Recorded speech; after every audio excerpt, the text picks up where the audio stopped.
네, 안녕하십니까. 오늘은 찰스 핫지의 조직 신학이에요. 출판사는 크리스찬 다이제스트고요. 2004년에 초판 발행되었습니다. 저자 찰스 핫지는 1797년에서 1878년 분이고요. 19세기 미국이 낳은 가장 위대한 신학자인 핫지는 10권의 저서와 수많은 논문들을 남겼습니다. 저서로는 조직 신학과 생명의 길, 로마서 및 고린도 전후서, 에베소서 주석 등이 있습니다. 그는 프린스턴 대학과 프린스턴 신학교를 졸업하고 독일에서 2년간 공부하였습니다. 1822년에 프린스턴 신학교의 교수로 임명된 후 50년 동안 후학들을 가르친 분입니다. 오늘은 찰스 핫지의 조직 신학이에요. 중에서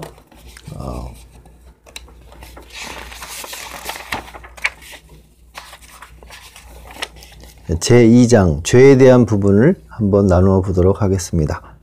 시간 관계상 너무 길어지면 1절만 하고 2절은 또 나중에 하거나 아니면 시간이 되면 함께 하거나 이런 식으로 진행해 보도록 하겠습니다. 페이지는 40페이지입니다. 글씨가 좀 짧아서 잘 읽을 수 있을지 모르겠습니다.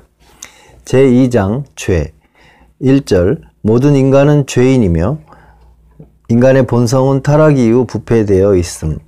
성경이 과연 의심의 여지 없는 하나님의 말씀이라면 과연 우리는 그 하나님의 교훈들을 얼마나 경외함으로 받아들여야 하며 어떠한 열심과 겸손으로 그 말씀을 공부해야 하며 그 선포하는 모든 말씀을 어떠한 신뢰로 의지해야 하며 그 모든 지시 내용을 얼마나 기꺼이 순종해야 하겠는가.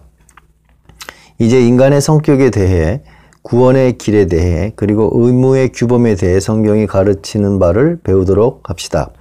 인간의 성격에 대해서 성경은 모든 인간이 죄인이라는 것을 너무도 분명하게 가르치고 있습니다. 사도 바울은 로마서에서 이 진리를 주장할 뿐 아니라 자연의 빛 아래 사는 자들과 계시의 빛을 누리는 자들 모두와 관련해서 그 진리를 상세하게 입증하고 있습니다. 자연의 빛 아래 있는 자들은 그 불신앙과 부도덕에 대해 공의로 정죄를 받는다고 말씀합니다. 여기서 공의라는 것은 이제 하나님의 공의입니다. 왜냐하면 하나님의 완전하심, 곧 그의 영원하신 능력과 신성이 창조 때부터 그 지어진 만물로 말미암아 분명히 드러나 있는데도 그들이 자기들의 창조주를 인정하지 않았기 때문입니다. 그들은 하나님을 하나님으로 예배하지도 않았고 그의 긍휼하심에 대해서 감사하지도 않았을 뿐더러 피조물을 창조주보다 더 섬겼습니다. 그리하여 그들은 모든 탁월함의 근원이신 분에게서 떠나감으로써 그들 스스로도 탁월함에서 벗어나 버린 것입니다. 그들의 어리석은 마음이 어두워졌고 그들의 부패함이 그 가증한 우상 숭배뿐 아니라 마음과 생활에 나타나는 온갖 형태의 도덕적 악에서 분명하게 드러나는 것입니다. 각 사람의 마음속에 기록되어 있는 율법을 어기고 이런 죄들을 범합니다. 그러므로 그들은 그런 죄를 범하는 자들은 죽어 마땅하다는 것을 알고 있으며 따라서 그들 자신의 의식 속에서도 도저히 핑계거리가 없는 것입니다. 하나님의 성품과 그의 요구하심에 대한 초자연적인 계시를 누리는 자들의 경우는 더욱 분명합니다. 이 하나님께 내적이며 외적인 경배를 드리는 것이 마땅한데 그렇게 하지 않고 오히려 그러한 섬김을 무시하고 그 창조주 대신 피조물을 선호하는 것입니다. 성경에 포함되어 있는 완전한 의무의 규칙에 의해서 행동을 하는 것이 아니라 율법을 깨뜨림으로써 끊임없이 하나님을 만홀히 여기는 것입니다. 그리하여 사도는 모든 부류의 인간들이 그들의 각기 누려온 그 빛으로 판단할 때에 하나님 앞에서 죄책이 있음을 보여주고 있습니다. 여기서 죄책이라는 것은 죄에 대한 책임을 말합니다. 그는 말씀하기를 이러한 죄에 대한 책임의 보편성은 성경의 증거에 의해 분명하게 확인된다고 합니다. 성경은 이렇게 선언하는 것입니다. 의인은 없나니 하나도 없으며 깨닫는 자도 없고 하나님을 찾는 자도 없고 다 치우쳐 한 가지로 무익하게 되고 선을 행하는 자는 없나니 하나도 없도다라고 로마서 3장 10절에서 12절에 말씀하고 계십니다. 성령은 이러한 말씀으로 어느 한 시대나 어느 한 나라에 속한 사람들을 지칭하는 것이 아니라 온 인류 전체를 지칭하는 것입니다. 그 말씀은 인간의 도덕적 성격을 묘사하는 것입니다. 사도께서 그 말씀을 인용하여 적용하는 것은 바로 이런 의미에서입니다. 따라서 성경의 모든 부분에서 이와 유사한 선언들을 볼 수가 있습니다. 구약은 물론 신약에서도 나타나며 한 특정한 시대에 속한 책에서는 물론 다른 시대에 속한 책에서도 볼 수가 있습니다. 그리고 이와 반대되는 진술은 한 군데에서도 볼 수가 없습니다. 인류가 하나님이 요구하시는 그런 상태를 유지하고 있다고 말씀하는 구절도 없고 인류 가운데 어느 일부분이 무죄하다고 말씀하는 구절도 없습니다. 오히려 만일 우리가 죄 없다 하면 스스로 속이고 또 진리가 우리 속에 있지 아니할 것이요. 요한일서 1장 8절, 야고보서 3장 2절에는 우리가 다 실수가 많으니, 열왕기상 8장 46절에는 범죄치 아니하는 사람이 없사오니, 로마서 3장 23절에 모든 사람이 죄를 범하였음에 하나님의 영광에 이르지 못하더니 등의 말씀처럼 그와 정반대의 사실을 분명하게 말씀하고 있는 것입니다. 그러므로 성경은 인간의 보편적인 죄성을 전제로 논의를 전개하는 것입니다. 성경의 언어에서는 사람의 방식을 조차 말하고 행동하고 산다는 것은 바로 악하게 말하고 행동한다는 것을 뜻합니다. 세상은 악하다, 인류를 묘사하면서 갈라디아서 1장 4절에 이 악한 세대라고 말씀합니다. 바로 그러한 악한 성격과 그 형벌받아 마땅한 상태에서 그 백성을 구속하시기 위해서 그리스도께서 죽으신 것입니다. 우리 주님은 그의 제자가 되기를 거부하는 자들에게 말씀하기를 세상이 너희를 미워하지 못하되 나를 미워하나니 이는 내가 세상의 행사를 악하다 증거함이라 라고 말씀하십니다. 요한복음 7장 7절입니다. 그들은 세상에 속한 자들입니다. 그러므로 말씀하기를 요한일서 4장 5절에 저희는 세상에 속한 고로 세상에 속한 말을 하매 세상이 저희 말을 듣느니라 라고 하였습니다. 또한 요한일서 5장 19절에는 우리는 하나님께 속하고 온 세상은 악한 자 안에 처한 것이라 라고 하는 것입니다. 여기서 악한 자라는 것은 마귀를 얘기합니다.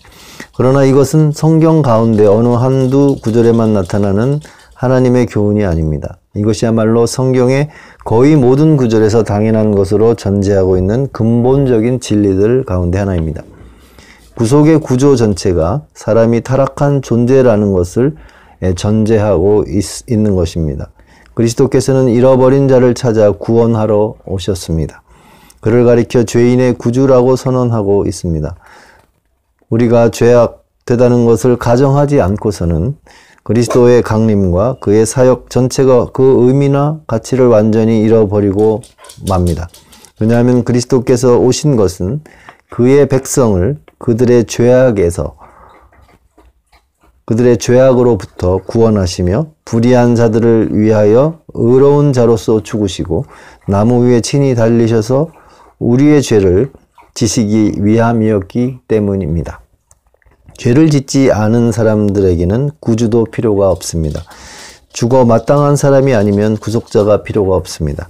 구속에 대한 가르침으로 성경 전체가 가득 차 있듯이 인간의 보편적 죄성에 대한 가르침도 마찬가지입니다.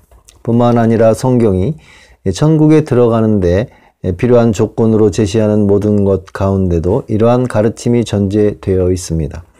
성경 어디에서도 모든 사람이 회개해야 할 것을 말씀하고 있습니다. 그런데 회개는 죄를 전제로 하는 것입니다. 또한 하나님을 보기 위해서는 모든 사람이 거듭나야 한다. 새로운 피조물이 되어야 하며 하나님의 형상을 따라 새로워져야 하는 것입니다. 죄와 허물 가운데서 죽어 있으므로 반드시 다시 살아나야 하며 영적 생명을 소유해야 합니다. 간단히 말해서 누구든지 천국에 들어가기 위해서는 죄에 대한 용서와 성화가 필요하다는 것이 성경의 한결같은 가르침입니다. 이러므로 이 사실은 모든 사람이 죄인이라는 것을 가르쳐 주고 있는 것입니다. 더 나아가 성경은 사람의 죄성이 아주 깊이 자리 잡은 것이라고 가르칩니다. 죄성이 마음의 부패에 있어서 그것이 삶의 행위 가운데에서 온갖 행태로 드러나는 것입니다. 사람의 마음의 모든 상상들이 늘상 악할 뿐이다 라고 창세기 6장 5절에 말씀하고 계십니다. 하나님은 인간의 마음에 대해 말씀하시기를 예레미야서 17장 9절에서 그것이 만물보다 거짓되고 심히 부패해 있다라고 하십니다. 에베소서 2장 3절에 모든 사람은 본질상 다 진노의 자녀이라고 말씀하고 계십니다. 또 시편 51편 5절에 시편 기자는 말씀하기를 보라 내가 죄악 중에 출생하였으며 모친이 죄 중에 나를 잉태하였나이다 라고 고백하고 있습니다. 이러한 인간의 본질의 부패야말로 사람에게 있는 모든 선한 것을 가리켜 계속해서 성령의 역사라고 보며 또한 사람에게 있는 악한 모든 것은 인간 자신의 본질에 속한 것이므로 보는 근거가 되는 것입니다. 그러므로 성경의 언어대로 보면 자연인은 여기서 자연인은 거듭나지 않은 사람을 자연인이라고 합니다. 부패한 인간이며 오직 영적인 사람만이 선한 것입니다. 영적인 사람이라는 것은 여기서 거듭난 사람을 얘기합니다. 그러므로 성경은 육체와 영이 끊임없이 서로 대적하는 것으로 말씀합니다. 여기서 육체란 하나님의 영향력에서 떠난 상태에 있는 우리의 본질을 의미합니다. 영이란 성령을 가리키기도 하고 또는 그의 직접적인 역사의 결과들을 의미하는 것입니다. 그러므로 육체 안에 있다든지 육체를 따라 행한다든지 육체의 일들에 마음을 둔다는 것은 모두 인간의 자연적인 상태를 일컫는 성경의 표현들입니다. 로마서 7장 18절에 내 육신에 선한 것이 거하지 아니하는 줄을 아노니 라고 한 바울의 말씀이나 또한 요한복음 3장 6절에 육에서 난 것은 육이요라는 우리 주님의 말씀에 나타나신 육신 또는 육은 모두 그런 의미인 것입니다. 더 나아가 우리를 겸손하게 만드는 이러한 가르침은 구원의 필수적인 도덕적 변화의 본질에 대해 성경이 제시하는 모든 묘사들 속에 포함되어 있습니다. 그 변화는 그저 외형만의 변화가 아니라 그것은 외형적인 의무들을 열심히 수행하는 것을 뜻하는 것이 아닙니다. 그것은 중생이요, 성령으로 나는 것이요, 새로운 피조물이요, 죽음에서 생명으로 옮긴 것이요, 변화되는 그 당사자 자신이 일으키는 변화가 아니라 하나님에게 근원이 있는 그러한 변화입니다.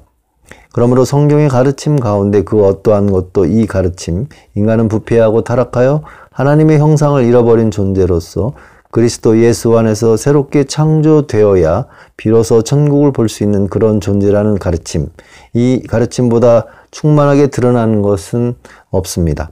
죄의 보편성과 인간의 본질의 부패성에 관한 이러한 성경의 가르침은 우리의 경험과 관찰을 통해서도 너무나 분명하게 확증됩니다. 죄성의 범위나 정도는 혹은 그 허물의 악한 정도는 사람마다 다를 수 있습니다. 그러나 자기들이 죄인이라는 사실에 대해서는 도저히 무감각할 수가 없습니다. 또한 사람이 자기를 조금이라도 알면 그런 죄악된 성격이 자기 속에서 유지되고 있다는 것을 모를 수가 없는 것입니다. 인류가 존재한 역사를 할 수 있는 만큼 거꾸로 거슬러 올라가 보아도 양심의 증언이 그들을 찌른다는 것을 깨닫게 됩니다. 이러한 죄에 대한 의식이 모든 사람에게 보편적으로 존재하며 또한 우리 자신에 대해 조금이라도 알게 되면 그 순간 그런 죄의식이 생겨나게 되는데 바로 이러한 사실이야말로 우리가 타락한 존재라는 것을 인류의 첫 조상이 창조 때부터 부여받은 하나님의 도덕적인 형상을 타락 이후 잃어버리고 말았다는 것을 입증해 주는 것입니다. 우리의 도덕적인 본질이 그렇다는 것은 또한 우리의 행복을 하나님과 거룩함 속에서 찾으려 하지 않고 오히려 창조주보다 더 피조물을 선호한다는 것은 우리 사람들 각자가 증언하는 사실인 것입니다. 인간의 상태가 본래 처음부터 그러했다고 주장하는 것은 인간의 이성이 그 활동 영역 내에 있는 문제에 대해서 보편적으로, 즉각적으로, 확실하게 그릇된 판단을 하게끔 만들었는데도 불구하고 그 이성을 건전하다고 주장하는 것만큼이나 비합리적인 것입니다. 인간이 부패한 존재라는 증거는 인간이 합리적이며 사회적이며 도덕적인 존재라는 증거만큼이나 강력합니다. 출생할 때에는 물론 이성이 작용하는 흔적이 나타나지 않습니다. 그러나 주변의 사물들을 식별하고 정신의 작용을 표현할 수 있게 되면 즉시 인간의 지적 본질이 어김없이 드러나게 됩니다.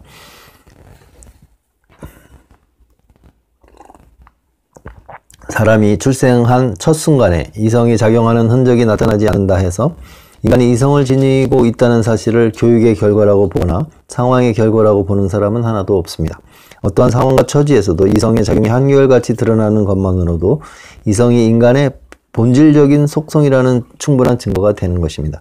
사회적 감정에 대해서도 동일한 말을 할 수가 있습니다. 사람은 어느 누구도 이 세상에 출생하는 그 순간부터 그런 사회적 감정을 드러내지는 않습니다. 그러나 사람이 나이와 환경을 불문하고 누구든지 사회 속에서 살고자 하는 성향을 드러내 보인다는 사실이야말로 모든 부모가 자기 자녀들을 사랑하며 모든 사람이 동료들의 슬픔과 기쁨에 어느 정도 공감을 한다는 사실이야말로 이러한 사회적 감정들이 후천적으로 습득한 것이 아니라 선천적이며 우리의 본질에 속하며 우리의 본질의 특징이 된다는 사실을 입증해 주는 것입니다. 이와 비슷하게 사도는 모든 사람들이 도덕적인 행위를 하며 양심의 승인과 금지를 경험한다는 사실을 근거로 하여 논지를 전개합니다. 그 사람은 누구나 어떤 모범이나 교육이나 기타 외적인 영향력 때문이 아니라 본래부터 그러한 도덕적 구조를 갖고 있기 때문에 그 마음의 한 가지 법을 옳고 그름에 대한 감각을 갖고 있다는 것입니다. 그러나 도덕적인 행위가 모든 사람에게서 한결같이 나타난다는 사실이 인간이 도덕적인 본질을 지니고 있다는 증거가 된다면 그릇된 도덕적 행위가 모든 사람에게서 한결같이 나타난다는 것은 인간이 부패한 도덕적 본질을 지니고 있다는 증거가 되는 것입니다. 만일 이성과 사회적 감정이 모든 사람에게 보편적으로 드러난다는 사실이 곧 사람이 본질적으로 이성적 존재이며 사회적 존재라는 사실을 입증해 준다면 죄악된 감정이 모든 사람에게 보편적으로 드러난다는 사실은 인간이 본질적으로 죄악된 존재라는 것을 입증해 주는 것이 됩니다. 어느 누군가를 악한 사람이라고 말할 경우 그 말은 곧 사람의 행위의 가장 지배적인 성격이 그 사람이 악한 원칙과 성향을 지닌 사람이라는 것을 입증해 준다는 의미입니다. 그리고 사람의 본질이 부패해 있다는 말은 곧 그 본질의 부패성이 그릇된 도덕적 행위로 나타난다는 의미가 됩니다. 악한 사람의 행위들이 그 사람의 마음에 악한 성향들이 지배하고 있다는 것을 입증해 주듯이 그릇된 도덕적 행위가 모든 사람에게서 한결같이 나타난다는 사실은 바로 인간의 부패한 본성을 입증해 주는 강력한 증거가 되는 것입니다. 이것이야말로 인간에 대한 한결같은 판단이며 하나님의 말씀도 이를 확증하고 있습니다. 좋은 나무가 나쁜 열매를 맺을 수 없고 못된 나무가 아름다운 열매를 맺을 수 없느니라. 이러므로 그의 열매로 그들을 알리라. 마태복음 7장 18절에서 20절. 주님의 이러한 말씀은 사람의 행동의 지배적인 성격을 마음의 상태를 드러내주는 지침으로 받아들여야 한다는 것을 가르치려는 분명한 목적으로 하신 말씀입니다. 그렇다면 모든 사람에게서 한결같이 죄가 나타난다는 사실은 모든 사람의 본질이 부패해 있다는 분명한 증거가 되는 것입니다. 사실 인간의 본질과 관련해서 의식과 관찰을 통해 충분히 드러나는 온갖 사실들 가운데 그것이 부패해 있다는 것보다 더 분명하게 입증되는 것은 없는 것입니다. 네, 오늘은 죄에 대한 1절의 부분만 나누도록 하겠습니다.